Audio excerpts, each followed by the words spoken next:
अस्सलामु अलैकुम वरहमतुल्लाहि वबरकातुहू। आज माशाल्लाह देखें जी मेताफ़ जो है वो फुल है। तहज्जुद का वक़्त है और अभी तवाफ़ चल रहा है। तो देखें माशाल्लाह, इसकी भी ज़ियारत करें। बैतुल्लाह ये हतीम है और ये जहाँ पुलिस वाले 3 खड़े हैं, यहाँ हजर अस्वद है, यहाँ से शुरू होता है, ये मुल्तज़म है, फिर आगे हतीम है, यूँ माशाल्लाह इसके आगे घूम। देखें आप तवाफ़ चल रहा है। आज सैटरडे है, 17 जून है, 16 है या 17 आई थी, सॉरी जुलाई है।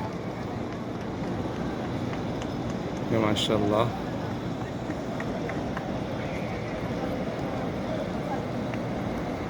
ये पीछे पीछे सफ़ें बनती जाती हैं साथ साथ। फजर का टाइम करीब हो रहा है। मेरा भी तीसरा चक्कर चल रहा है। मेरी कोशिश है कि फजर से पहले पहले एक तवाफ़ मुकम्मल कर लिया जाए।